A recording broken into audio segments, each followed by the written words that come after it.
Side to the Marine Midland Arena on a chilly February night in Western New York. There's your look at the Iona Gales starting lineup, brought to you by GMAC. And the backcourt of Jason Young and Phil Grant has been playing better lately. Diary Wilson has been a spark as a freshman now in the starting lineup.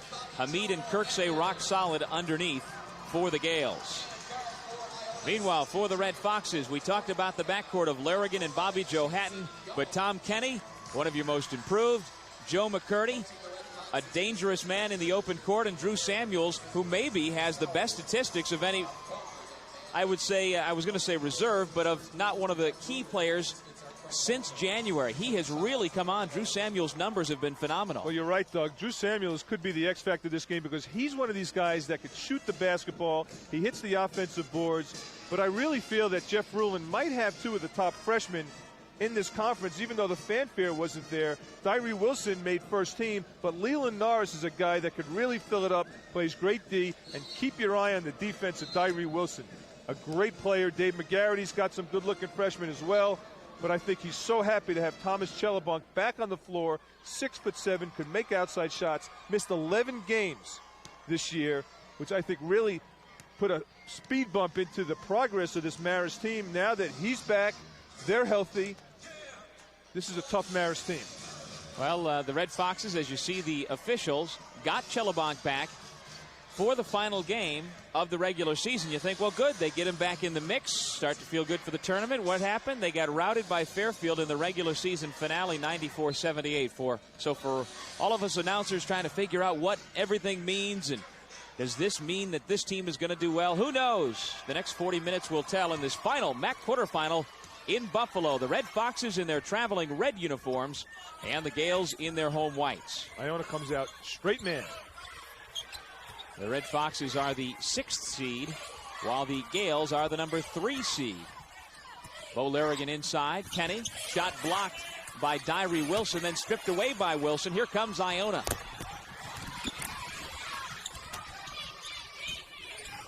Wilson misses. Hamid working the offensive glass. When the Gales have had their better games this year, they've gotten the ball inside early. Right, first time these two teams met. Marist did a great job, out-rebounded Iona in that first game. Hamid went 1 for 11. Nakia Miller, who's come on for Iona, was in Jeff Ruland's doghouse, not the place I know I wouldn't want to be in.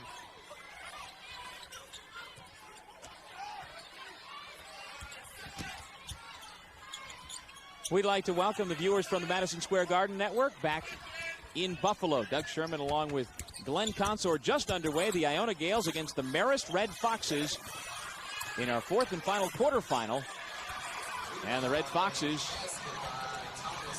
get the layup from Thomas Kenny. In case you didn't catch what was happening here basketball-wise, along the MSG folks and the others watching on the other networks, this afternoon, St. Peter's beat Canisius 80-72. Niagara, the top seed, edged Loyola 78-77. So in tomorrow's first semifinal, it'll be St. Peter's against Niagara. And then earlier this evening, Siena blew out Rider 101-73. So the Saints, the number 2 seed, are awaiting the winner of this game. Iona against Marist. That'll be the second semifinal tomorrow back here in Buffalo at the Marine Midland Arena. See the on-ball pressure by Jason Young. He's really going to have to bother Bobby Joe Hatton, not let him make the easy entry pass to start the offense. But both Bobby Joe and Bo Larrigan, both are combo guards. How about the look by Drew Samuels underneath the Kenny? This Marist team is a well-coached team. Dave McGarrity feels that when everybody moves without the ball and they get some continuity in their offense and when they start rubbing themselves off of screens, that's when Marist plays its best basketball, and then get the dribble penetration from guys like Bobby Joe and Bo. Well, you know, we really saw the coming out parties for Samuels and for Kenny right here at the Marine Midland Arena. Samuels had 32 points against Niagara. Kenny had 31 in that game where everybody was scoring points. Niagara wound up winning the game, but Marist ran with him, and Samuels and Kenny since that time have been much more involved in the offense. Bo Larrigan the steal. The former Providence College Friar misses the three. Kirksey the one-handed rebound for the Gales. Red Foxes on top early, 4-2, 17:30 to go in the first half. Phil Grant. And here comes Larrigan. Both teams pushing the ball up the floor, getting nice looks, just can't finish. Samuels posting underneath on Kirksey. And you can see Samuels is playing with a great deal of confidence on the post. Well, he certainly is. Kirksey got himself 2 underneath the basket as Samuels was able to move him. Whenever you play that type of low post defense, you want to move the offense. You don't want the offense moving you. Grant drops it off, and the layup is good by Tariq Kirksey.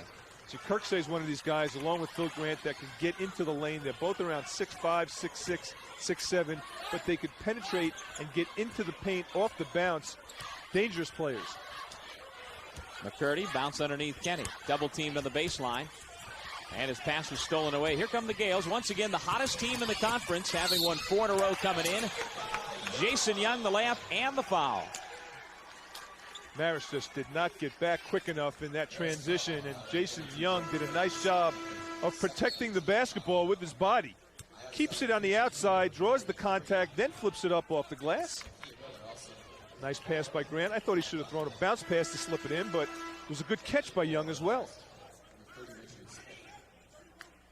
Second foul on McCurdy. And he will be removed from the game by head coach Dave McGarity. And Rick Smith comes into the game. Jason Young, a 70% foul shooter, completes the three-point play. And now Javar Cheatham comes in for Iona. Talk about the depth of this team as the 2 freshman guards have continued to blossom. A guy like Cheatham still in the mix. Grant playing the 2-guard spot.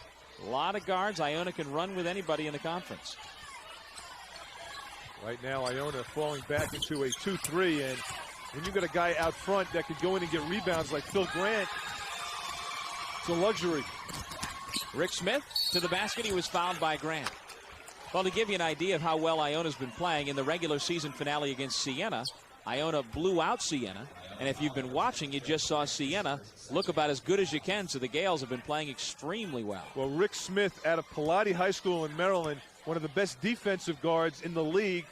Didn't have a lot of fanfare this year, had a lot of injuries, started the season out very strong, one of the best defenders clearly in the conference. Dave McGarry just loves the upside potential of Rick Smith, not to be confused with Rick Smits. Who, by the way, during the NBA lockout as a Marist graduate, came back and watched the Red Foxes a little bit early in the season.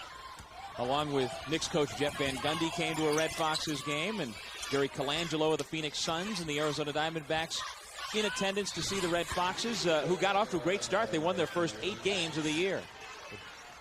Bo Larrigan that time left Phil Grant to double team Hamid inside, and Grant able to nail the shot, forcing Marist to make that other decision. Do I double down or do I stay with the shooter? Grant's a 31% three-point shooter, so you do have a decision to make. Samuels tied up by Jamal Dunmore, who took it away. Oh, Dunmore did a great job of getting his hand on the ball and not allowing the ball to go up at the rim. Phil Grant to the baseline. He should be able to get his shot off all day as long as it's Bo Larrigan matched up. Grant is 6'8" at the shooting guard spot. Larrigan 6'2". Grant suffered through a thumb injury earlier in the year, and he's come around. Nakia Miller has come into the game at the post for Iona. Jeff Rulin has the luxury of putting a whole host of different combinations on the floor. Right now he's going with his big team, even though Cheatham's only about 5'10". You got Grant 6'7". You got Kirksey about 6'7", Miller 6'9", and Dunmore 6'8", who gets up. Traveling violation and a timeout on the floor. From the Marine Midland Arena in Buffalo, it's 12-7 Iona on the MAAC Television Network. Back in Buffalo, Iona with a quick start, leading Marist 12-7, 5 minutes gone in the first half of this MAAC quarterfinal game at the Marine Midland Arena. Let's send it over to, oh no, let's not, let's go flashback, first of all, to last year at the Pepsi Arena in Albany, where the Iona Gales won the 1998 MAAC Tournament Championship, beating Siena on its home floor. And so the Gales, under Tim Welsh, now at Providence, went to the big dance. No doubt about it, the Gales were the best team in the league last year. This year, though, it's a little more of a crapshoot. Now let's go over to Jack Armstrong. Well, guys, in two of my years at Niagara as the head coach, we played in a 3-6 game. I used to call it the West Coast game because it normally doesn't start till 10 and it ends at about 12:30. And it's really difficult on the players. You get back to your room. You don't get back to bed till about 1:30, 2 o'clock in the morning. Then you have to come back the next day and play. And the last few years, you'd play at 6 o'clock at night. Now tomorrow it's at 2:30. My Niagara team upset Manhattan and Loyola in 2 of those games, and had nothing left in the first half in the semifinal games both nights. And it's a real difficult challenge for the winner of this game to be able to get ready for the next one. So major challenge ahead of whoever wins this game, fellas. Absolutely. That's a good point, Jack. And meanwhile, Siena is able to go back to the hotel, scout the game because it's on television. They're watching us right now, probably at the Adams Mark. And then they will have a good night's rest, you would expect. Bobby Joe Hatton makes a pair of free throws. 12-9 Iona. Steal by Smith up to Bobby Joe Hatton. Shot blocked by either Cheatham or Ivo Cresta. Actually, the foul goes on Dunmore. Now watch the bounce pass on this play. Watch how Bobby Joe has to reach back at it. Not a great pass that time by Rich Smith. You want to make sure you pass the ball where the receiver doesn't have to reach back. He just goes up with his momentum to the basket. He might have had a clearer look at that basket if he didn't have to lunge back at the ball. Bobby Joe Hatton, leading scorer for the Red Foxes. Averages over 15 points a game. That was 8th best in the league. And reached the 1,000-point career mark earlier this year and was a second-team All-MAAC performer. He had a fine year, especially picking up the slack during Bo Larrigan's absence and Thomas Chellebunk's absence. Consistent year for Bobby Joe. Foul against Chellebonk. Is it just me or has Chellebonk lightened up the coif? I since think coming he back has. from the eligibility I think during the time off, he might have had some advice from some hairdressers that might have added a little blonde touches to that do. Interesting do. Mm-hmm. That do might be a don't, actually.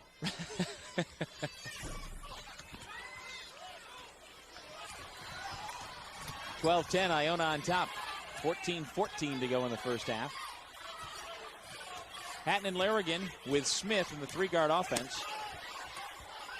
Jason Hastings into the game, has it for the Red Foxes. This is Chellebuonk. Into the corner, Larrigan had himself open for a moment but dropped it. Shot clock down near 10. Again, they go to Larrigan. And he hits. If at first you don't succeed, try again. They pumped it back into the corner, and he pumped it in for 3. Well, you really could notice right away Thomas Chellebunk's presence on the floor. They put him at the elbow. The ball went to the middle. He swung the ball. A great pass from Chellebunk. He could see over people, but one of the things he's going to have to do is defensive rebound. You can't let guys like Miller and Cresto and Dunmore hit the boards. Dunmore is a terrific athlete with some big-time hops. Well, he's picked up his first 2 points of the game on the putback. Iona back on top 14-13. Chellebuonk. A rebounding foul. Hastings, Smith, Cresta, and Miller were all going after it.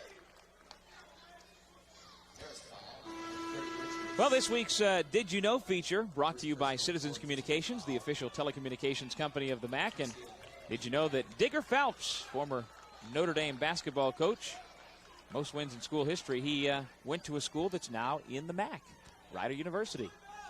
Graduate of the MAAC, of Rider in 1963. Also has other ties to a MAAC school. Had that phenomenal year at Fordham before going to Notre Dame. Used that as a springboard to the big time. Although at the time, Fordham was not a bad program at all. Kashif Hamid in.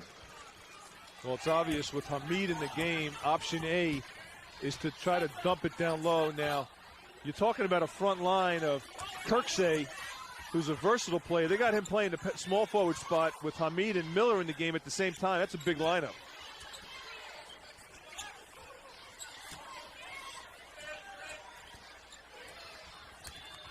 Twelve and a half to go in the first. 16-13 Iona. Make it 16-15. Rick Smith with the field goal. Larrigan the steal. Red Foxes with it again. They can retake the lead. Up ahead, Chellebuonk. He can't save it to a teammate. Instead, it comes to the Gales.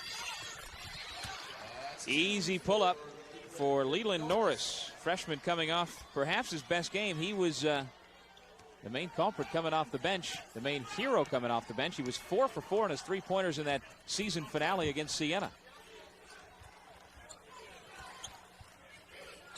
And Leland Norris has been shooting the ball very well from outside. You know, you really have two freshmen playing in this game. One is Leland Norris. The other is Rich Smith, who didn't get a lot of fanfare this year, that I think are solid players as freshmen. Well, you talked about Bobby Joe Hatton stepping up while Larrigan was out early. It was Smith who came into the starting lineup and really stepped up as well. Heads up, Glenn. I saw it. No, you didn't. I saw it. We'll take a timeout so Consort can get himself back together. 11:32 left to go in the half. 18-15 Iona on the MAAC Television Network.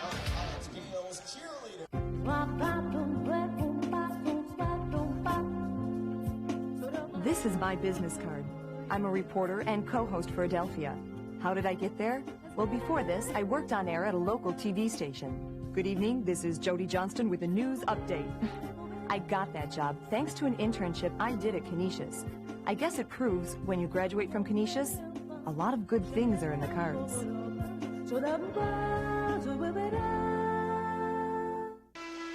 Marine Midland Bank is proud to sponsor the Marine Midland Family Section. Tickets and programs for today's game were provided by Marine Midland Bank for all of your financial needs. Doug Sherman, Glenn Consor, Jack Armstrong back in Buffalo. Let's send it over to Jack.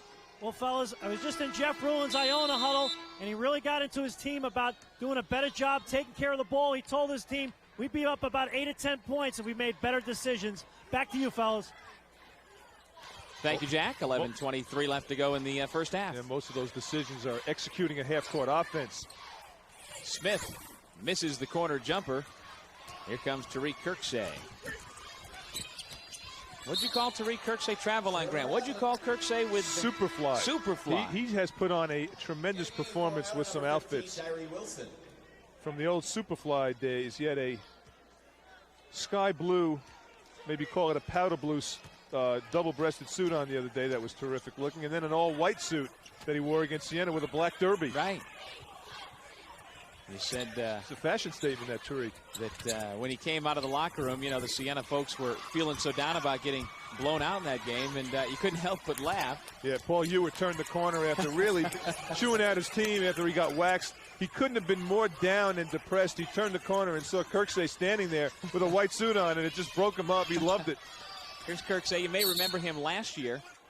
His style statement on the court was the pulled-up striped socks like Dr. Seuss. Yeah, the Dr. Seuss sock. He actually wore that. The last time he wore that was against Idaho, and that didn't work. Not a good performance as a team and for Kirksey, and he has not worn that sock again. And I will have to admit that I don't think I want to see it again either. Well, Kirksey says he's brought a bright red fire engine suit with him, as you mentioned, to the tournament, and he may be holding it for later in the tournament. He may be the Tiger Woods of the MAAC. You know, Tiger pulls out the red shirt for the final day of the tournament, and perhaps that's what Tariq has in mind.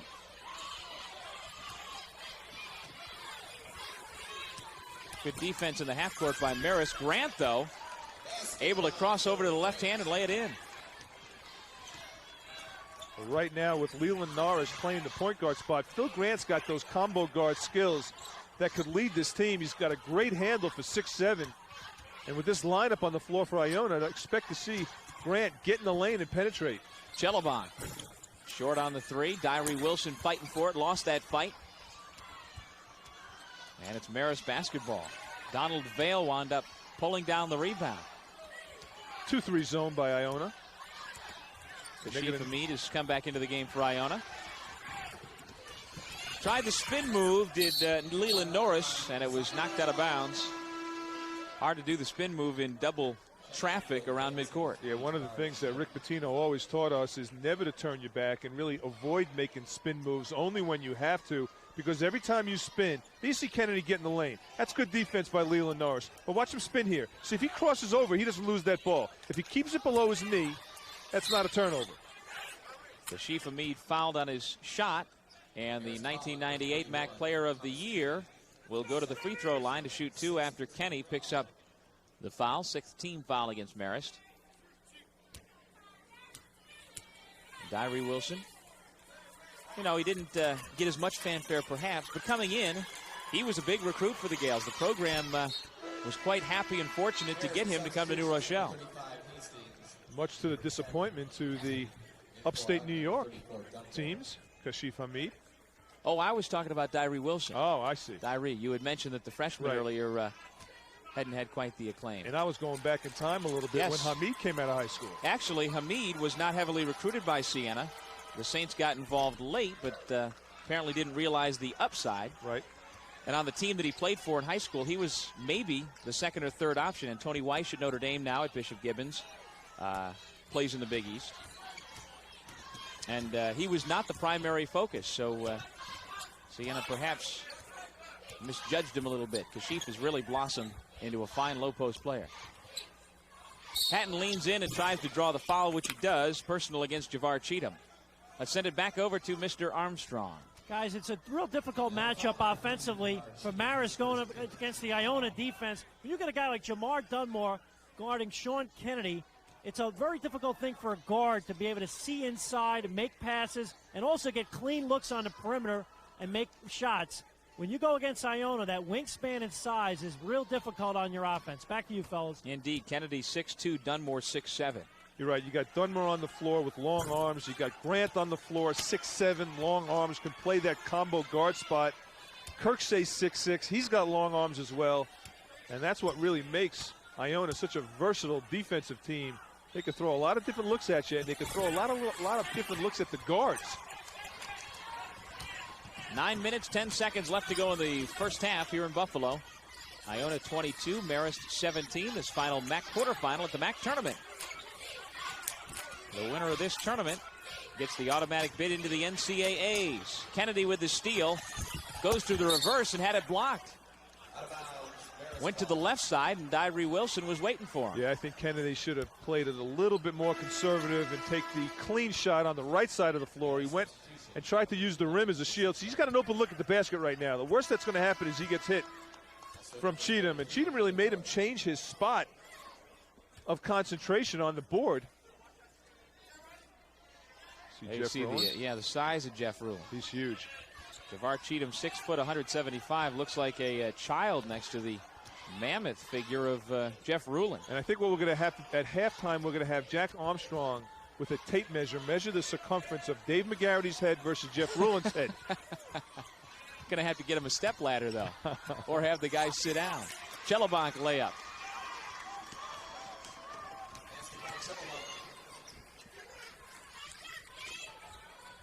Jack shaking his head saying, I don't want to do that. Across the court.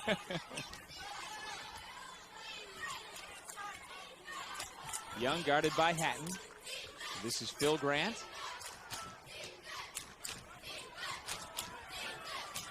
Nakia Miller lost it on the way up.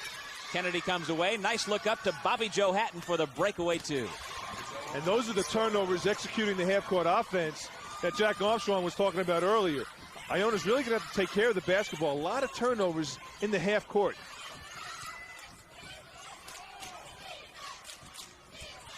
Young penetrates. Nice catch by Miller, and he went up strong. Looked like that pass might be stolen, but Miller turns it into two. Sophomore out of Stratford, Connecticut with his first 2 points. Iona back on top, 24-21. Now with Larrigan out of the game, Iona is going to be more effective against playing that zone. When you have Larrigan on the floor, you really got to make sure you extend the defense. Off the veil miss, Grant dribbles up and lost it out of bounds. It'll go back over to the Red Foxes of Marist when we come back. It's been close from the beginning, 24-21 right now, Iona on the MAAC Television Network. That's a close-up look at the Jumbotron here at the Marine Midland Arena in Buffalo. MAAC basketball tournament as we take a look at our summary of the Chase MAAC Players of the Week. Alvin Young, the Player of the Year, won it 3 times. Marcus Faison a couple of times. Bellinger, Kammer, Canamesa, Finnefrock, Hatton, Hunter, Johnson, Kavanaugh, Kirksey, McPeak, Phillip, Platt, Rowe, the other winners of the Chase MAAC Player of the Week award. Well, turnovers starting to mount now for Iona. And watch how Grant pushes the ball up the floor to the sidelines. Now the baseline becomes the third player. You want to keep the ball in the middle of the floor and allow your teammates to fill the wing spots. Grant just didn't stay in the middle of the floor, kept it on the sidelines, turned it over. Back to live action off the Hatton miss. Iona with it. leading 24-21. 10 turnovers now for Iona. Wow. Tyree Wilson guarded by Kennedy. Boy, we've seen a lot of turnovers tonight. I'm going to go home and go to sleep, and I'm sure I'll be turning over in my sleep a lot tonight. 4 games, bunch of turnovers. Then we'll be turning it over, coming back tomorrow, doing the 2 men's semifinals and also the women's final tomorrow night. That'll be between the Siena Saints and the St. Peter's Peahens. Kennedy strong to the basket. Had it blocked. Samuels there to clean it up. Drew Samuels, who went to St. Francis Prep out of Elmont, New York, now has 4 points. Nakia Miller with a turnaround. Boy, Nakia Miller has really come on the last 5 games of the season, scoring points, rebounding, playing the way that Jeff Rulin needs him to play, just aggressive. You need to have an offensive force in there. And when you have that bookend big guys like Miller and Hamid, Iona becomes a tough team. That most recent stretch you talk of included a career-high 18 points against Marist a couple of weeks ago. And Miller with a block shot. We're seeing a lot of block shots here tonight. Miller and Hamid, Chelabunk. And both Miller and Hamid are in the top 5 in the conference in that category, so that's not surprising. Again, Miller, as a left-hander, generally has the advantage because most shooters are right-handed. Well, as we talked about block shots, Young gets in the lane. Passed up an open shot, dished it inside, and look at Chelabunk come from the weak side. Great block by Chelabunk. Not only did he just block it, but he really bothered the shooter and disrupted the play. As you saw Jason Young passing up a little 7-footer. You got to take that shot. Make yourself a threat. Great point guards know how to score.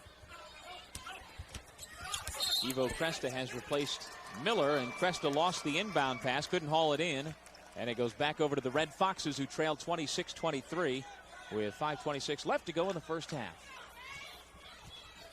Chelabunk dribbles into the front court and hands it off to Larrigan.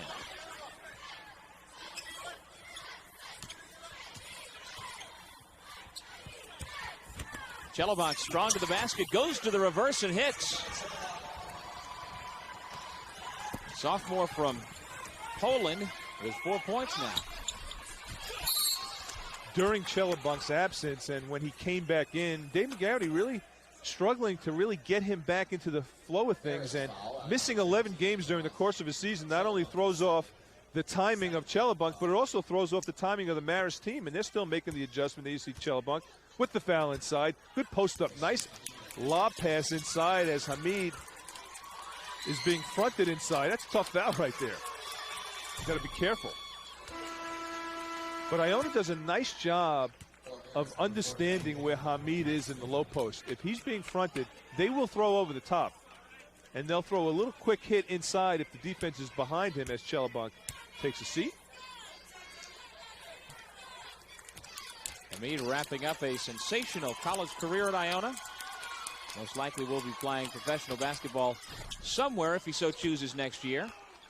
Makes them both, although he has other options. A computer science major. Fine musician. Got a lot of things ahead. 28-25, Iona by 3. Quiet game from Tariq Kirksey, who probably leads the nation in unorthodox shots. And we haven't seen any of them so far. Well, I think we will.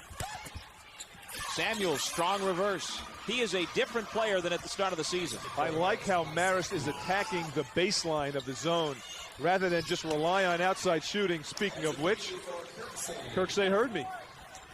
Tossed it up from his hip. 31-27. Samuels to Vail, great look. Now you see what Marist is doing. They're getting great penetration. They're hitting the box, and they're doing a nice job of rotating down with the weak side forward, getting easy shots. Kirksey couldn't make it 2 in a row. Here come the Red Foxes. 31-29 Iona. Hatton inside Samuels. Off the feed from Vail, couldn't convert. Here comes Kirksey. So maybe he did hear you. All of a sudden, he's in the middle of every play, and Cresta lays it in. That's an excellent pass by Kirksey. See, Iona's got 3 or 4 guys that can handle the ball so well, over 6'6". Grant, Kirksey, and Cresta also could handle it a little bit as well. Hamid could put it on the floor.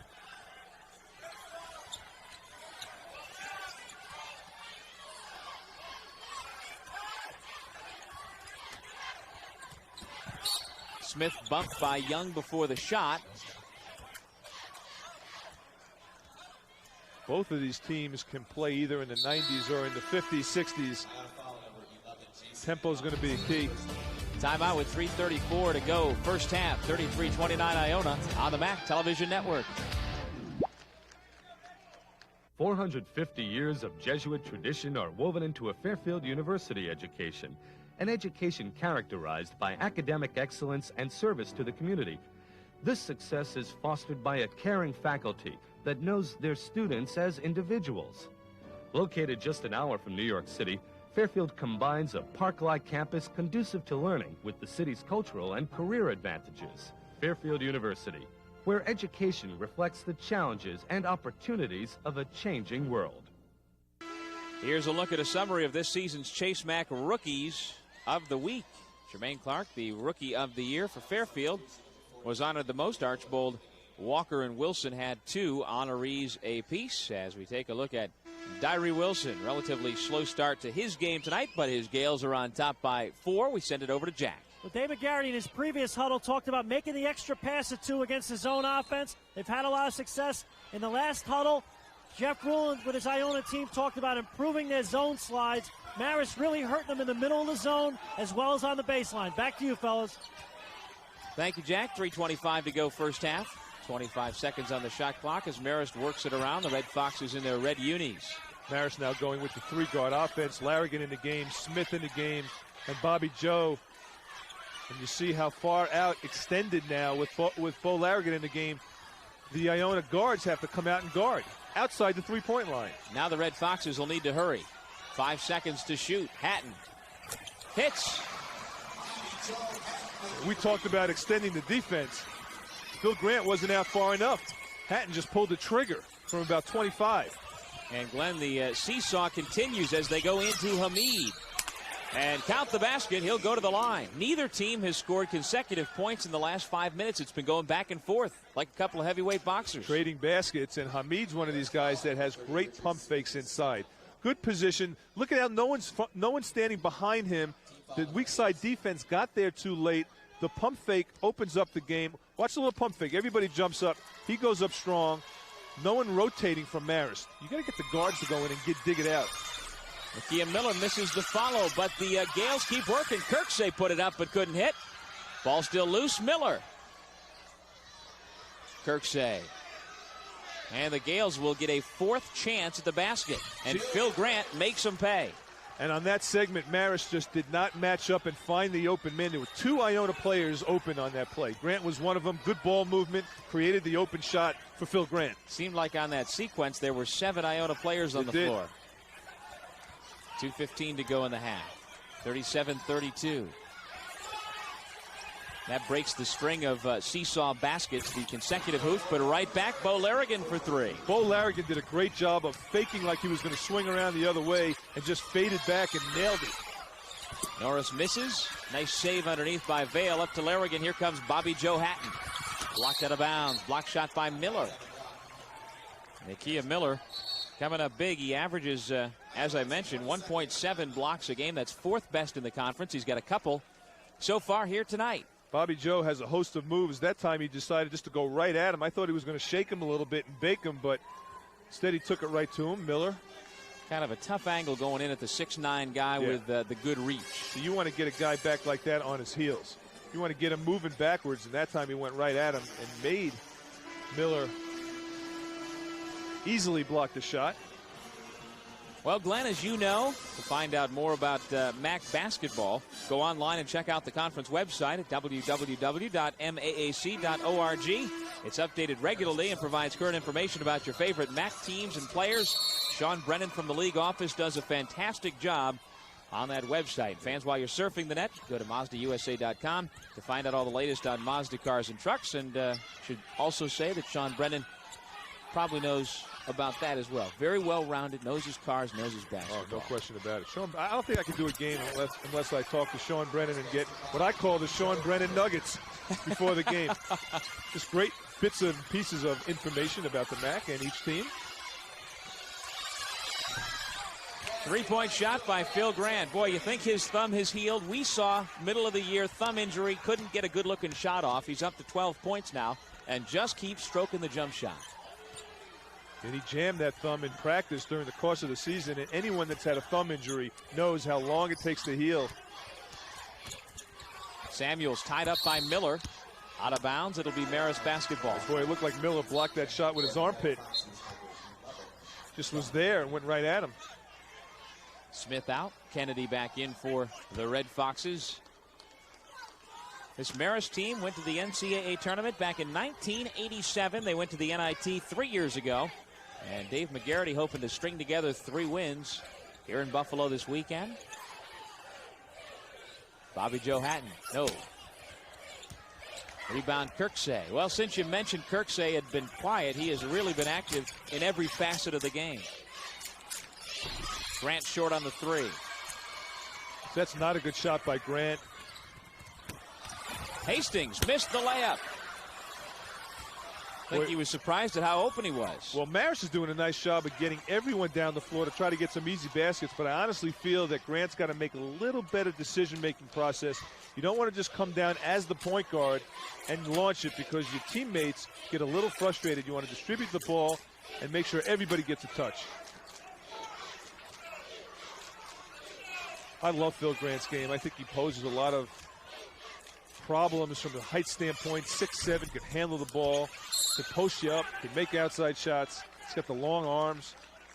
And Kirksey will go to the line after crashing the offensive glass. Norris couldn't hit the 3, but Kirksey winds up making it a positive trip down the floor with only 2.7 seconds left in the first half. Dunmore in, Hamid goes out. Marist really had an up-and-down season. They started the season out 8-0.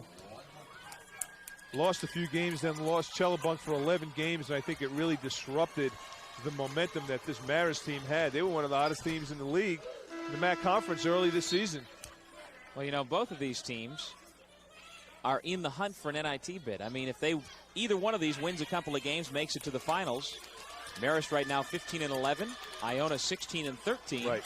And both will be on the board if they can get a couple of more wins. And Marist has beaten both Siena and Niagara this year, so they are clearly capable.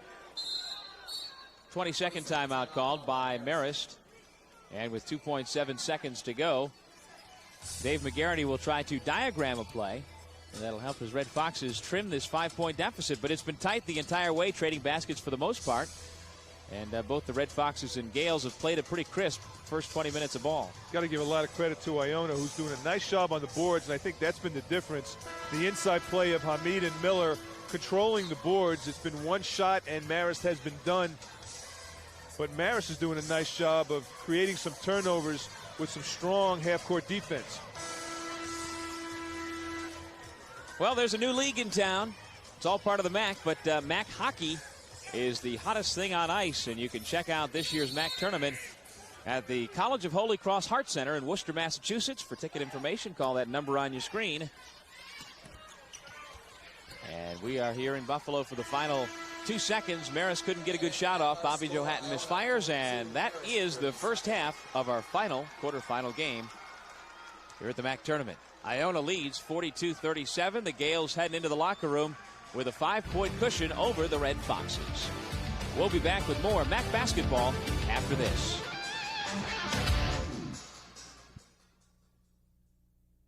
We take a look at our first half leaders, and you can really see the difference. Inside, Kashif Hamid, 10 points, 3 boards, now that he's got the healthy ankle. Kirksey 7-7 on his way to a double-double, and Bobby Joe Hatton the only double-figure scorer so far for the Red Foxes. And we are underway in the second half of this final quarterfinal at the Marine Midland Arena. Jason Young short on the 3. Hamid keeps it alive, but Kenny pulls it away. Joe McCurdy, who did not get many minutes in that first half, is back in the starting lineup. He started the first half, played only 3 minutes and picked up 2 fouls and spent the next 17 sitting on the bench watching. Iona getting out of that zone now and going to a straight man.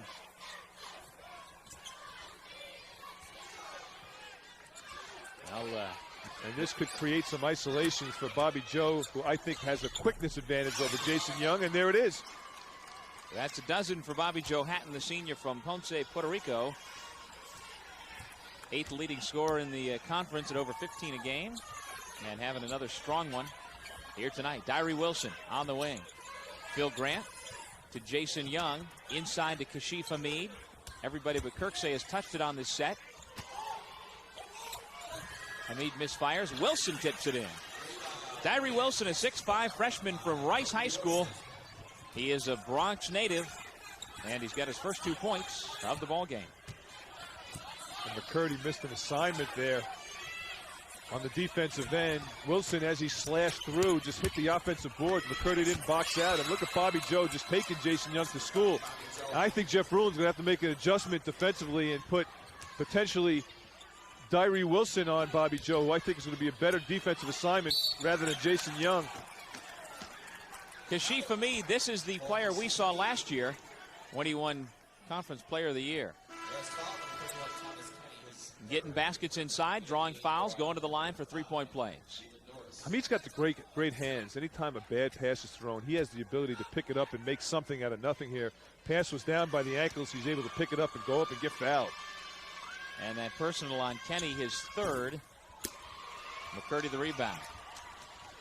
And Kenny will stay in the game with the 3 fouls. Here's Larrigan getting to the basket, but getting it swatted away by Hamid. Tyree Wilson drops it off for Grant. Red Foxes do a nice job of hustling back. So I thought Phil Grant should have stayed behind the three-point line and squared up. He wasn't shot ready when he caught it. Samuels may have gotten a piece of that ugly shot. So you have to be shot ready in the transition game. You have to be ready to get up and shoot that three-point shot. A lot of times defenses can't get back and match up in the transition game.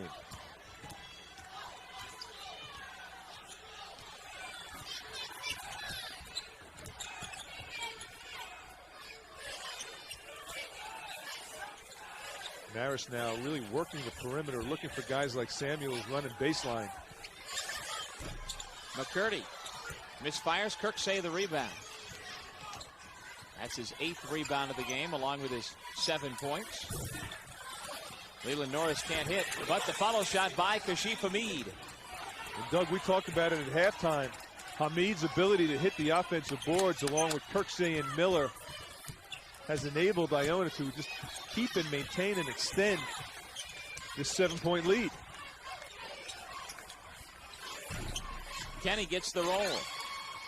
Thomas Kenny from Cardington, Ohio, junior center at 6'10", has a half a dozen points. Red Foxes back within 5. 16:50 to go in the second half.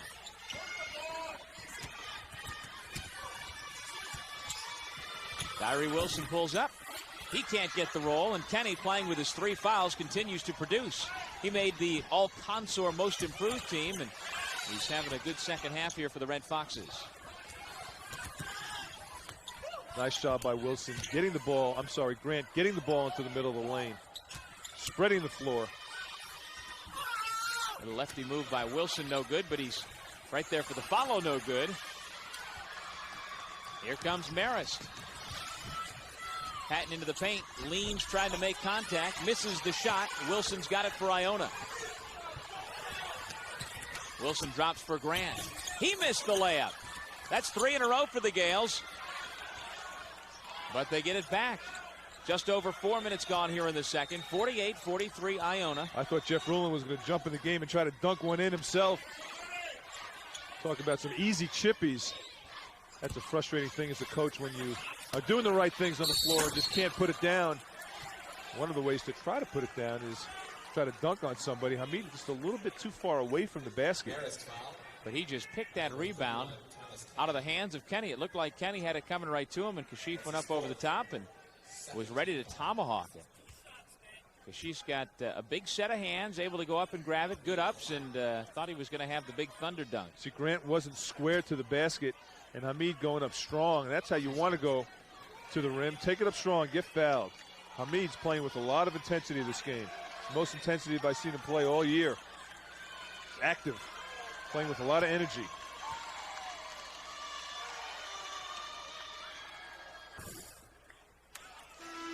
That's 15 for Hamid. Well, we saw Kashif Hamid hitting the big three-pointer at the buzzer to beat Marist just a couple of weeks ago. Not much of a three-point shooter, but when pressed into service, proved he could do the job.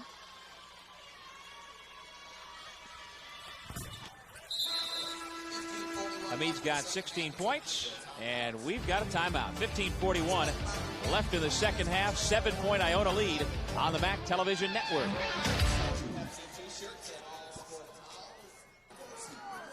Both teams now getting careless and missing easy baskets and chippies.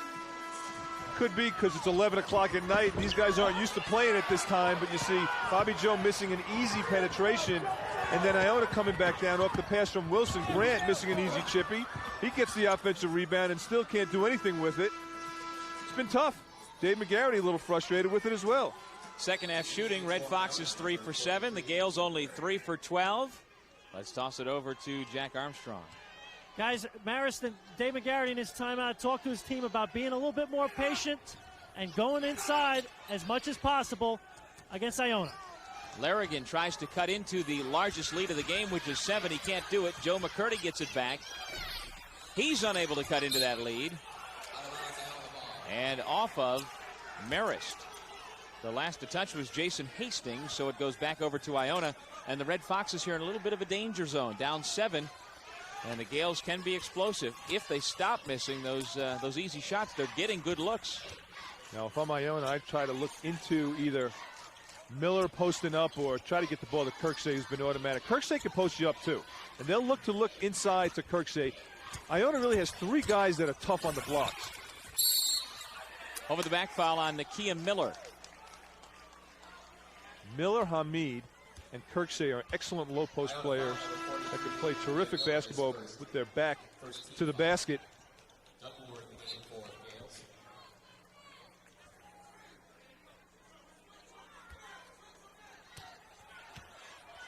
Hatton and Larrigan in the backcourt for Marist, the senior combo. With Hastings, Chelobonk just back in, and McCurdy. And we talk about senior-laden clubs. The Red Foxes certainly have their share of players who may be playing for the final time. Certainly the Red Foxes don't want to look at it that way, but Larrigan and Hatton, seniors. And they obviously would like to extend it for the rest of the weekend and beyond. See, the guards on Iona are going to have to do a better job of denying the penetration. Bobby Joe Hatton, even though he missed that shot, look at all the havoc he's created by getting in the paint. The weak side defense from Iona just have not been rotating quick enough to help on Hatton, who's got the quick first step off the dribble. Javar Cheatham in. Jason Young goes out.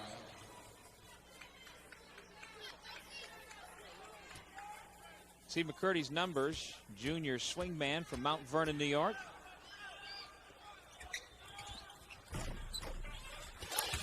Two for 2 from the foul line.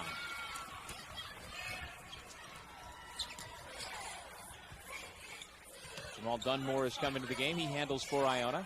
Kirksey with the entry pass to Miller. Lob it back out Kirksey. Pass went off the hands of Cheatham, and he couldn't save it in front of the Iona bench. Hastings did a nice job defensively against Miller, maintaining his position defensively, and Chelobonk is really going to need some offensive game. And Jeff Ruland a little concerned right now about how sloppy his team has performed in executing a half-court offense.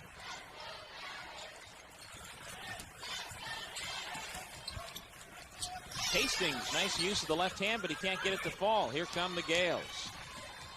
Javar Cheatham, drop it off. Ouch! Monster dunk! Dunmore! Well, his vertical leap is over 40 inches, and we saw every bit of it right there. Elevated. Just a terrific pass that time by Cheatham, who knew Dunmore was to his left. And good guards know who the trailers are and know who they should distribute the basketball to. He had a couple options there, but the best option was Dunmore trailing the play with some big-time ups. Dunmore can finish. Check this out. Little no-look pass that time to Dunmore. Watch the hops. Boom. Young man who originally committed to play at UConn, wound up going to junior college and playing his 2 years of D1 ball at Iona. McCurdy lost the dribble. Here comes Iona. Leland Norris dribbled it off his foot. Seemed to lose his concentration just a moment as Hastings was hustling back and lost what would have been an easy 2. That's called hearing footsteps from Hastings, who was trailing the play. Norris just got a little careless.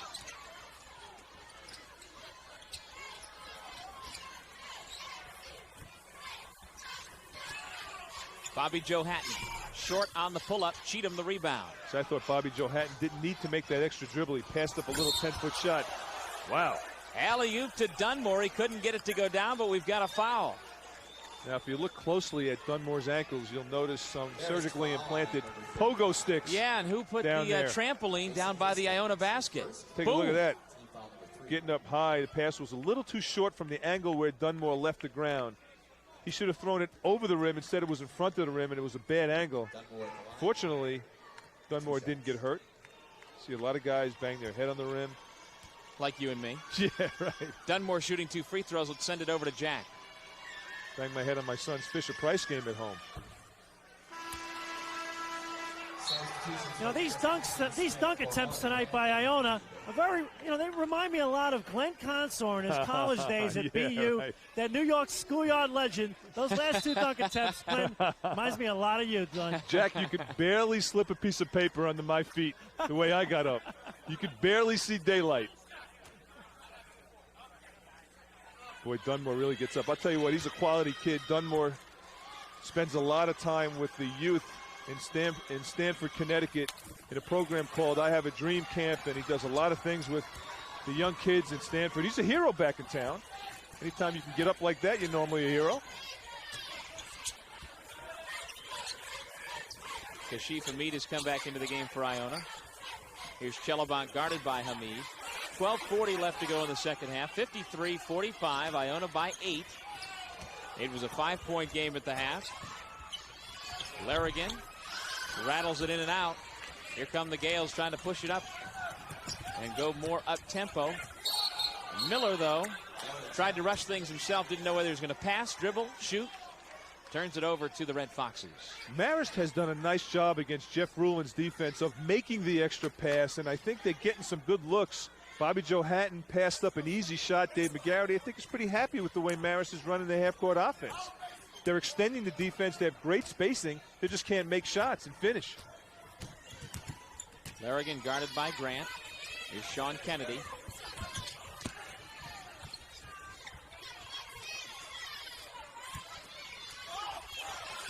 Chelobant misses. Miller the defensive rebound. Chelobant did not read the defense well there. He just kind of threw it up. His body wasn't square to the basket. Under 12 minutes left in the second half. 8-point Iona lead. Gales with the basketball. They're the number 3 seed here in the MAAC tournament. Ride a 4-game winning streak into the postseason.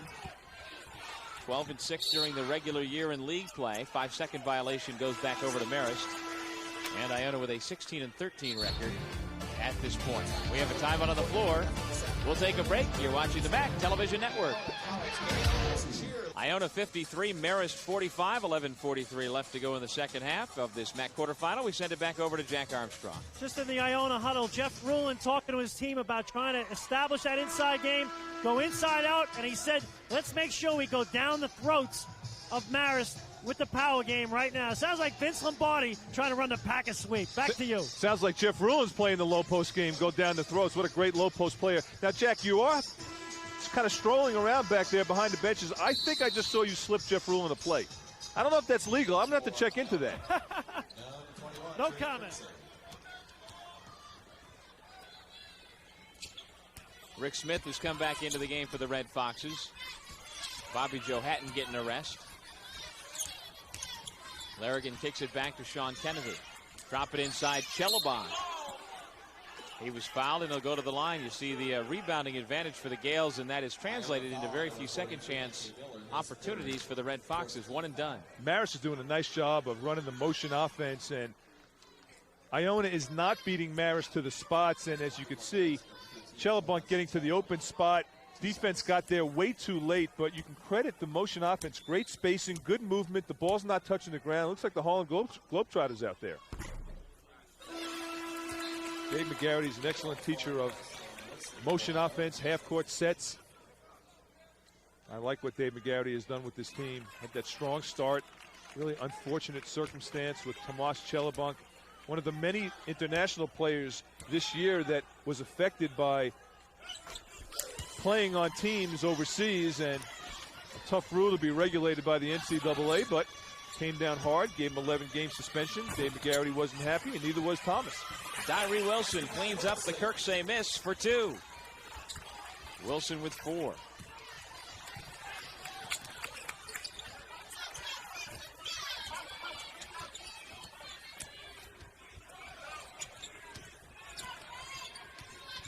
Under 11 minutes left in the second half. 55-47. Kennedy makes it 55-49. Sounds like Sean Kennedy's got his own fan club up from Poughkeepsie.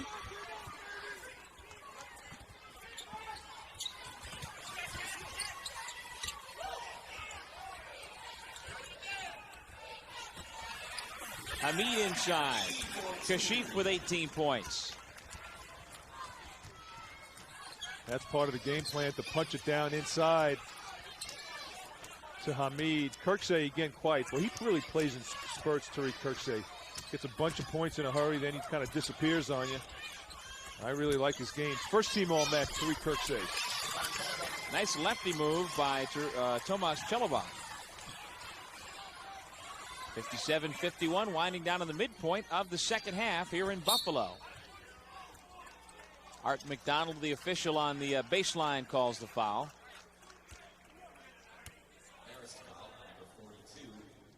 GMAC salutes John LaSorsa as the GMAC Pontiac Dealer of the Game. LaSorsa Buick Pontiac Chevrolet is the place to find great deals on a variety of Pontiac vehicles that qualified customers can finance or smart lease with GMAC. LaSorsa is located at 3510 Webster Avenue in the Bronx. If you can't stop by, give them a call at 718-654-7200. Or for more information on other great GM offers, call GMAC at 1-800-32-SMART. Bobby Joe Hatton right now, I think, is playing good basketball. With Bo Larrigan out of the game, a lot rests on the shoulders of Bobby Joe Hatton, although Sean Kennedy's an excellent penetrator. And you see Marist spread the floor. Chelobunk's out there setting those high screens. There's one.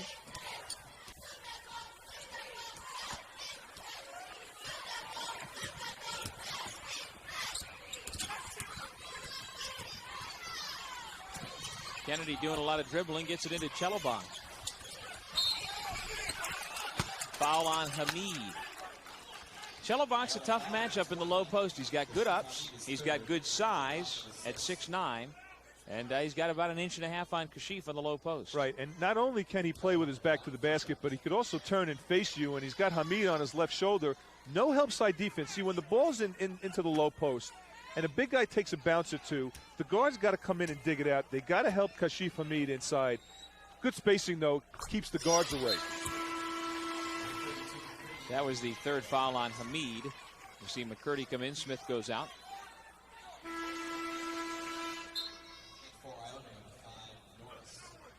Leland Norris replaces Javar Cheatham for Iona. Marist down by 5. And that's how it stays. Kirksey the rebound. Kirksey is still scoreless here in the second half, but he keeps doing other things to help the Gales maintain their lead.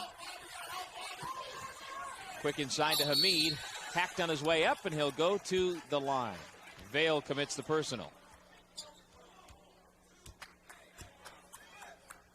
Hamid playing that low post position, a little wheel and seal as the ball goes around the perimeter. Vale was following the basketball, and Hamid did a nice job of keeping him on his back.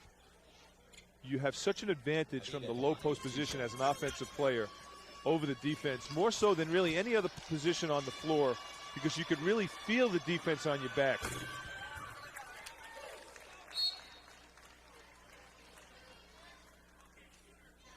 The winner of this game gets Siena tomorrow afternoon in the semifinals.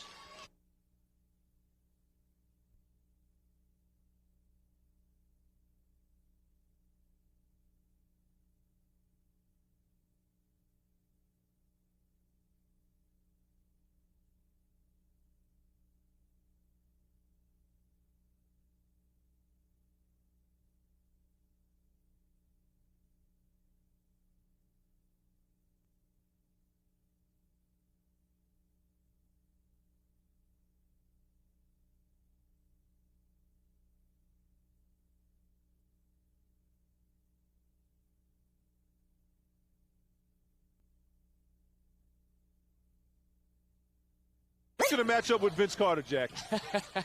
Nobody. That Okay. young man has got game. And hops. As I was saying, he's on the broadcast team full-time with the Toronto Raptors. Glad you could stop by for a little while in your busy schedule, Jack, and help us out. Here come the Gales on the breakaway. Leland Norris with two hands. You see how fast Iona can strike. Now falling back into 2-3 zone. They're going to trap that first pass. Getting out of the man-to-man. I think the man-to-man really hurt Iona, and I think the zone's probably going to help them. But you notice they're playing zone with Larrigan out of the game. There it is. 8.5 to go. 60-52, Iona by 8 with the basketball.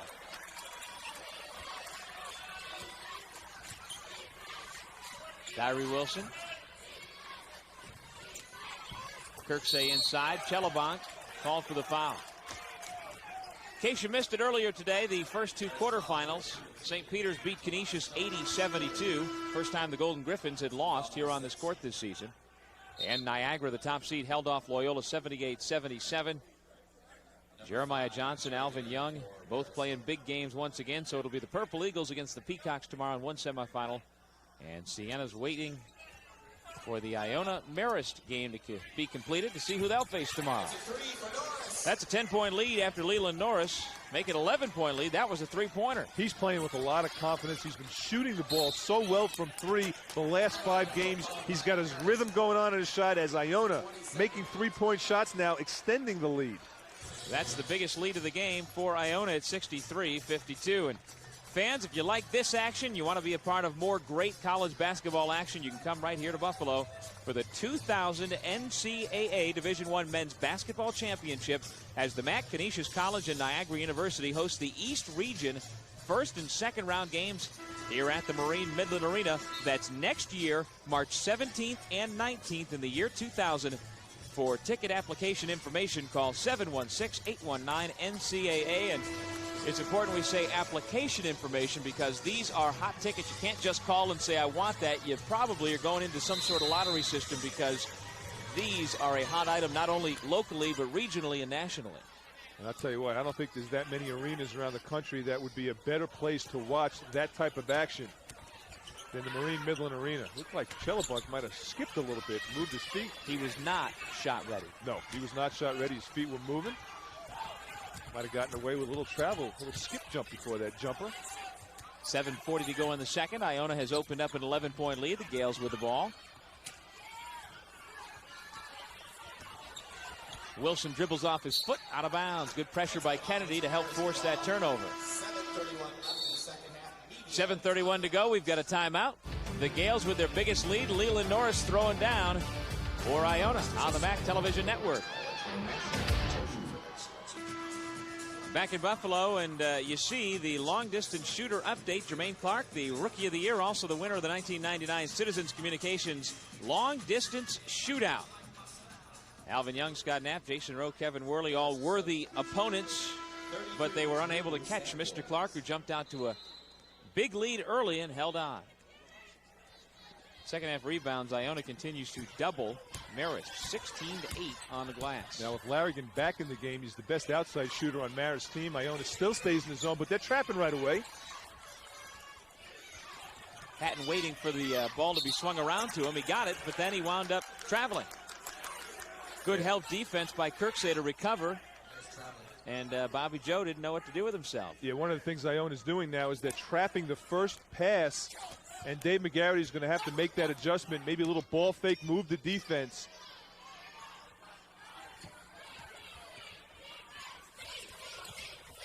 Take a look at rebounds. Yeah, the rebounds we're talking about. Just dominant. Although second half, Marist really changing the complexion of the rebounds. Just under 7 minutes to go in the second half. Marist trying to get it back to single digits. They're trailing by 11. And the offense has really slowed down for Marist here in the second half.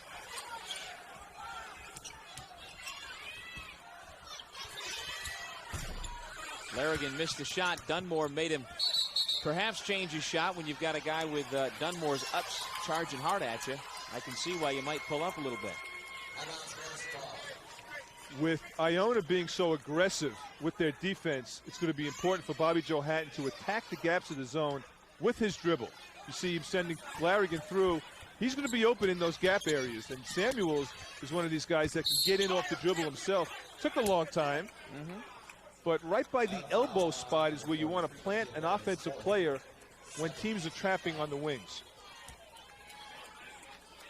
Samuels gets in, and Miller comes up at him and then moves back and kind of jab steps at him defensively, and Samuels is able to draw the foul. Miller left his feet. Yeah, Samuels, we were singing his praises right off the bat. He had a great first half, great first 5 minutes, really. Scored all of his 6 points right off the bat, and he hasn't scored since.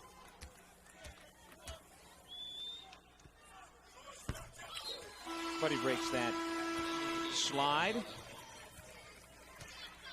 Hamid back in. Miller goes out. Nakia Miller to the bench, having picked up his 4th personal.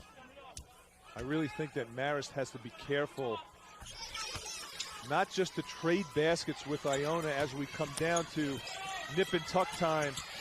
And they got to do some things with their defense, and that's exactly what they do here, stepping in and getting some turnovers, creating some opportunities off their defense. It's so easy to get lulled into trading baskets. You got to do things, get opportunities off the defense, get some steals. Nice pump fake. When Larrigan's got the time to get himself set, he's a deadly three-point shooter. That's 9 for Bo Larrigan. All 9 have come on three-point shots. He's a 40% shooter from outside the arc. 5:47 to go. 63-57. Just like that, the Red Foxes back within 2 possessions. 6 points down. Kirksey has it stripped away by Kennedy, who anticipated great help defense. Kennedy's been in the difference second half defensively from Marist, doing a great job. On ball pressure, help side pressure. He's all over the place.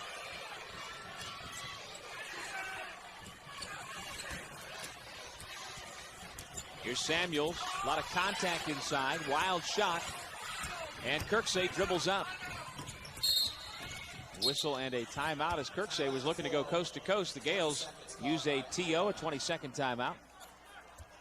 Tough second half for Dave McGarity. You see the look on his face. Although his club's still down only by 6. Well, Dave McGarity right now needs to reinforce to his team that they're going to get back in this game with defense. They're doing a great job playing help side defense. Kennedy's doing a terrific job putting pressure on the ball out top, as is Bobby Joe Hatton and Bo Larrigan. And that's how they're staying in this game. Iona, on the other hand, is going to have to do a better job of trying to get the ball inside quicker. A little dilly-dallying outside, going east to west is not going to help them. They got to go inside, punch it down quick. During halftime, GMAC, the GM College Grad Program, and your local Pontiac dealers are proud to sponsor the GMAC Shootout. Grads, now is the time to reward yourself. See your participating GM dealer for details or visit their website at gmgrad.com. Diary Wilson has come back in for Iona.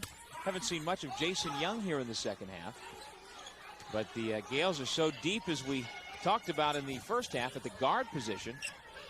And just as I say that, Jason Young gets off the bench. How about that? Good call, Doug. Must be speaking louder than I thought. Grant the turnaround. Been a quiet second half for Grant. He's up to 14 points now. Under 5 minutes to go in regulation. 65-57.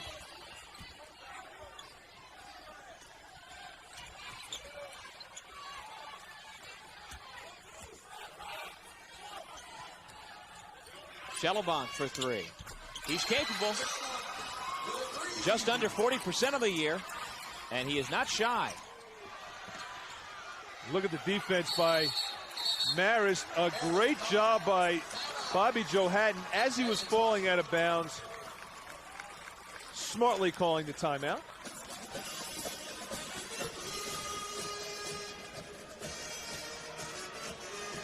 Here is a look at today's Pepsi Slam of the game, and it's the follow slam. Trailing on the play, Dunmore getting up. Senior for Iona with our Pepsi Slam of the game. And right now, Iona has become very careless getting it off the glass and trying to push the ball up the floor. Marist has gotten 3 turnovers in a row in their backcourt. Bobby Joe Hatton, Sean Kennedy, and Bo Larrigan have done a nice job of stepping in the passing lanes, and this combination with the 3-guard offense with Sean Kennedy has been effective defensively for Marist.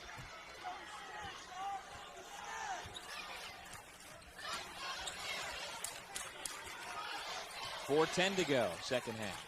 Iona by 5. Red Foxes hanging around. Hatton has to pull it back out. Gets it to Larrigan. Inside Samuels, one-on-one with Hamid. Chelobon tip, Wilson the rebound. Couple of good looks for the Red Foxes. They had a chance to pull within 3.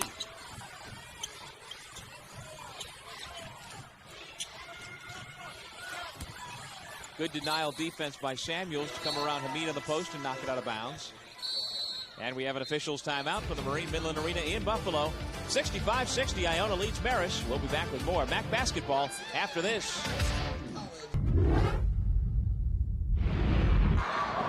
5 seconds to go. Drive to the glass. Kick it back out. McCurdy for the lead and the win! Joe McCurdy has given the Marist Red Foxes an unbelievable win, 78-77. Well, that certainly was a magical moment in this season for the Marist Red Foxes. Do they have another one coming up here in the final 3:35? They are hanging around, leaving themselves potentially in a position to come up with a thrilling come-from-behind win. Hatton gets the foul, but the Gales have been able to hold them off. But we saw McCurdy. That was a great game at the McCann Center in front of a packed house in Poughkeepsie. Well, I didn't see that flashback. I thought it was happening for a second. I was like, holy smokes, the clock ran down. I know. Iona changed their uniforms to red for a second. I was like, wait a second. It's getting late, but not that late. No. Not that late. Still a lot of action left, and still plenty of time for Marist to come back. And absolutely. That game was a great example of that. They were behind the whole game and came back and just nailed it right at the end.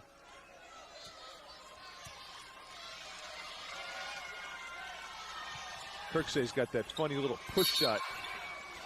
Foul on Hamid, going for the rebound, but more importantly, Kirksey misses 2 free throws. Red Foxes down 5, get the ball back.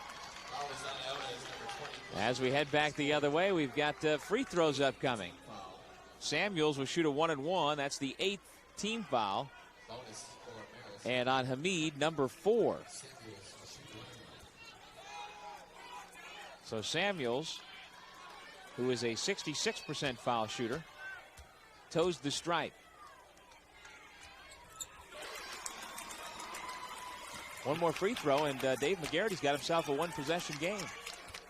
And he knows how close this team is to striking. You know, there's a bunch of players on the floor that I call crunch time players, and Kashif Hamid and Kirksey are the 2 guys, and Phil Grant, that could really do some damage from Iona's standpoint, make the big shots when the shot clock is ticking down. And from Marist, you got Bobby Joe and Bo Larrigan, and of course we saw McCurdy do it, but I also think Chelobon has the potential to make some big shots for this Marist team. Foul on Samuels underneath.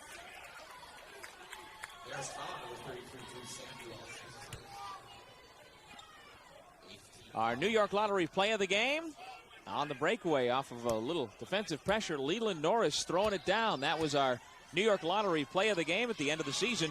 New York Lottery will present a $1,000 scholarship to the senior men's or women's MAAC basketball player with the highest GPA for use in his or her graduate studies. Kashif Hamid hit the first. He's got 20 points now. And Iona's really going to have to take care of the basketball with 3 minutes to go. They already have 21 turnovers this game compared to Marist's only 10, which is an amazing statistic considering the fact that they still have a 6-point lead. Nice job by Jeff Rulin to get Hamid out after making the free throw. He's got 4 fouls, getting Miller back in for his defensive presence. Still plenty of time. Like you said, you want to protect Hamid a little bit.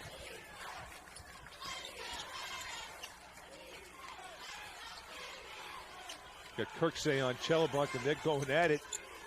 The weak side defense is going to have to make sure they play that ball you-man defense because Marist has some guys that could really hit the offensive glass.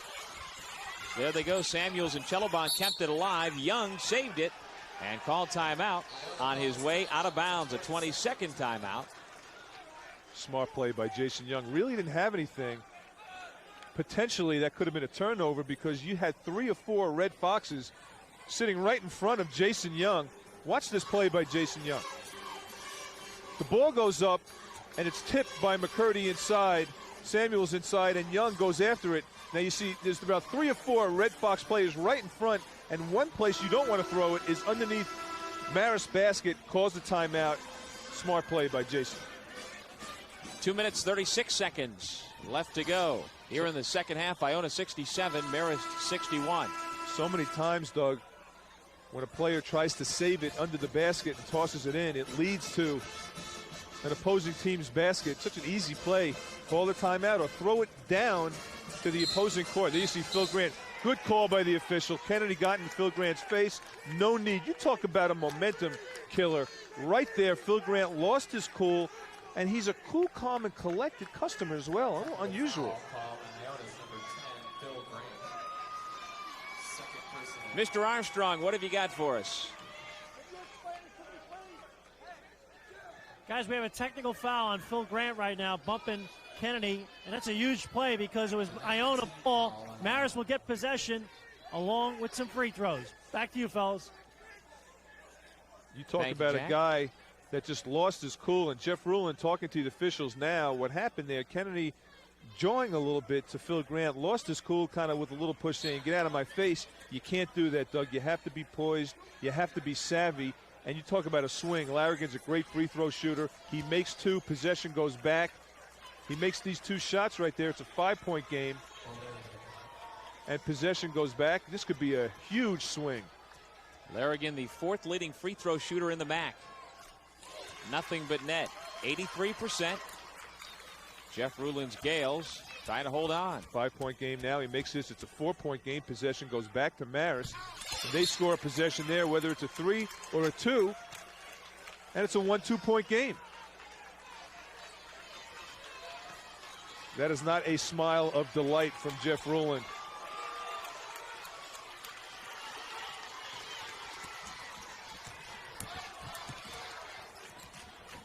And that could be the turning point in the game right there for Marist.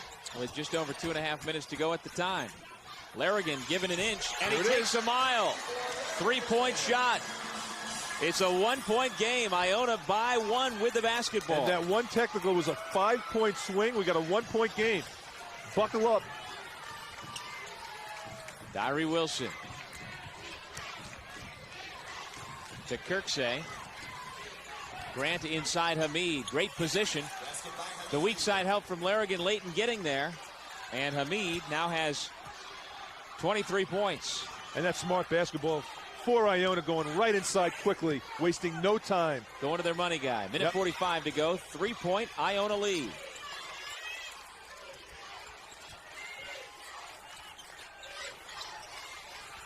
Larrigan flashes to the ball and comes up with it. A 3 would tie it. Shot blocked by Wilson. Here's Samuels. No. Chelabonk went over the back of Kirksey. And free throws coming for the Gales. See, Kirksey does all the little things on the basketball floor. Did a great job of getting Chelabonk on his back, establish inside position after the shot. See, Kennedy's wide open on your screen. On the left side of your screen, he was wide open. They couldn't get him the ball. Samuels goes up. Look at the position Kirksey establishes on Chelabonk, who's kind of lunging and leaning and reaching. There it is again. Goes over the top. Kirksey now goes to the free throw line for the little herky-jerky foul shot that he's got. Well, last time to the stripe, Tariq missed them both. See, Kenny's back in. He's got about 3 or 4 hitches in his foul shot, somehow or another. Well, he lines up offset. Yep. Starts with his feet together, then moves them apart. And then the ball crosses his body. Watch this.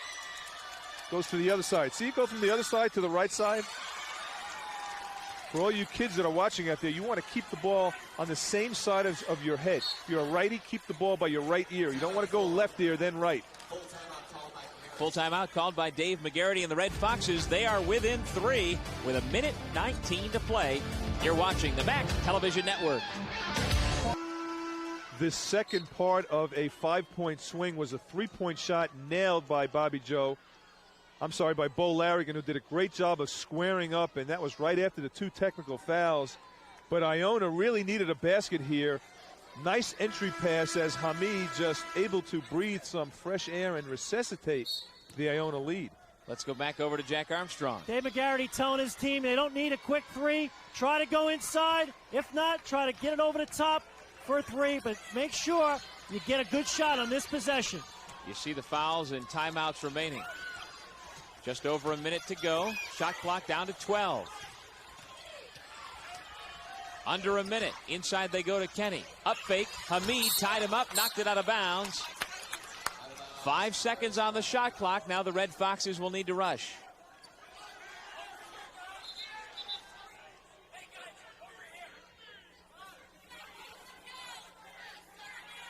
They're moving Bobby Joe Hatton out from the right side of the basket to the left.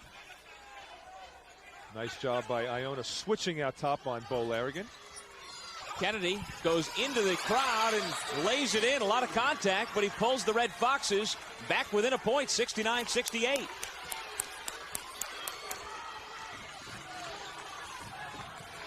Jason Young guarded by Bo Larrigan. Kennedy's made some just terrific plays in the second half. Defensively, that was a huge hoop. Getting in the lane. I thought someone should have stepped in and taken the offensive charge. Hamid, the turnaround. Long. Red Foxes with it. Marist can hold for a final shot if they so choose. Larrigan, though, rushes it. He's got it back, trying to call for the timeout, and they got it. So the Red Foxes catch a big break after Larrigan did not hold for what could have been a final shot, but Marist will get a reprieve. And that could have been a huge mental mistake from Marist. You talk about catching a break. Now with 19 seconds left in the game, not a good shot by Bo Larrigan as he put his head down, went right to the basket. The defense was strong on that play. I don't know what he was thinking, but it might have been a little bit of Latino luck for the fact that Marist got the ball back. Not a great shot that time, and Kirksey couldn't reel it in, and Larrigan gets his own rebound back, which is even more amazing on that play. And before anyone tied him up, he was able to get the attention of an official and call a timeout. Look who gets the rebound. It's Bo Larrigan. Then he calls a timeout saying, wow, boy, did I get lucky. Well, we flashed back about 3.5 minutes ago, seeing Joe McCurdy hit the game-winning shot a few months ago, and let's see who they are diagramming for now. We got Jack Armstrong in the back, and he's going to give us some tips. Dave McGarity knows he's got to get the ball in bounds. They have no timeouts left, and they can go for the shot that they want. Big thing right now on this play, if you're Marist, offensive rebound effort. You normally don't make the first shot. The second one's the one you got to get. Back to you guys. All right, and you can guarantee that Jeff Ruland in the other huddle was saying no fouls. Good straight-up defense, but don't send them to the line late. And the nice thing about this position for Marist is you don't need a 3. You get the best shot you can take. I say pound it down low into Chelabunk. Kennedy, dangerous pass. If Young had turned his head, he might have been able to steal it. 15 seconds left in regulation. They're going to spread the floor and let Bobby Joe go one-on-one. Hatton spins it back out, still looking for room. Larrigan, open look for 3. And the Marist Red Foxes, with 5.3 seconds to go, have taken the lead. A 3-pointer, and Marist leads at 71-69. And right now the officials are discussing if it was a 3 or a 2, and the Marist bench all jumped up holding up 3 fingers. Iona bench jumped up saying it was 2. But it looks like they gave him 3 points, Doug. From my view, I thought it was a 3. And let's take another look at it. The Red Foxes have been trailing the entire second half until this shot by senior co-captain Bo Larrigan. You talk about a guy that makes a big play after making a mental mistake right back. Bo Larrigan stepping up, erasing that mistake with a big three. Speak clearly, we're behind the three-point line. Well, Marist has come up with some big wins this year. You talked about them beating Siena and Niagara. And on the verge of coming up with knocking off the number 3 seed in the tournament, Iona. And this could just be a stunner for the Gales. I mean, you lead the entire game, and even though you could never get it bigger than like an 11-point difference, you felt comfortable perhaps. The players perhaps felt comfortable, and all of a sudden, Red Foxes keep pounding away, pounding away.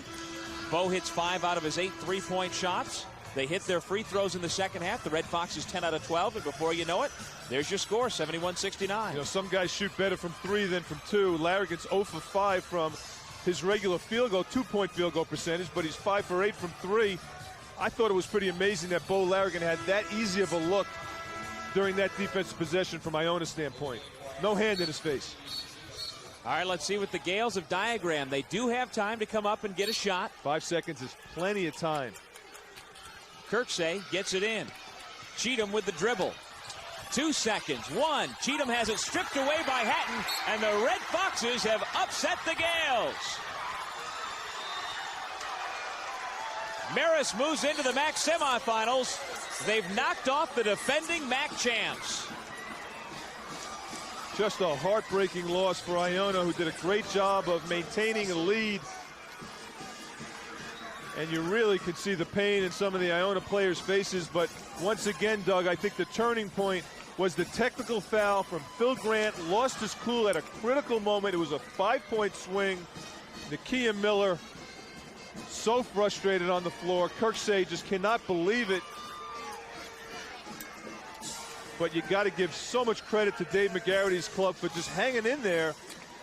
And I think they did it defensively. They really turned up the notches defensively. Kennedy did a great job. On-ball pressure, picking up some steals. Bobby Joe and Bo made some big plays. And Bo Larrigan, after making maybe one of the biggest mental mistakes he's ever made in his career, turned it around, came back the next possession, and nailed the 3-point shot. You're looking at the emotions of Jamal Dunmore, a senior at Iona who just saw his college career likely come to an end. The Gales are 16-14 because of the Gales' inability to come up with a shot there after the Bo Larrigan, what turns out to be game-winning 3-pointer. And you see the jubilation. Yet another big win for the Red Foxes in this memorable season. Marist improves to 16-11. They will face Siena tomorrow afternoon in our second semifinal. And Bo Larrigan, the man of the hour, 17 points and the game winner. Red Foxes take it. We'll be back with more MAAC basketball after this.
Which one's better for you guys? Got me open.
Back in Buffalo, and Marist pulls off the upset, 71-69 in the final MAAC quarterfinal. And it's not so much, Glenn, that they won the game, it's how they won the game. Unbelievable. Absolutely incredible. You know, the way they won this game is the fact that Phil Grant lost his cool. The technical foul totally changed the momentum of that game. That 5-point swing that brought him down by 1 point was the issue. Iona came back and went right down to Kashif Hamid, who was able to score, but that ability to make up 5 points on one possession was the difference. Meanwhile, what's good for the goose is good for the gander. We saw that flashback earlier in the game of Kashif Hamid with the game-winning three-pointer late for Iona to beat Marist. Well, Marist does it back, but when it really counts in the quarterfinals of the tournament. I don't know. Dave McGarity must like to play on TV because we saw early this season McGarity nailed that last-second shot, and this game was as exciting. So every time they see those red lights that match their red uniforms, something magic seems to happen for Marist. Okay, very little doubt who our Pepsi player of the game is. It's Bo Larrigan, 17 points.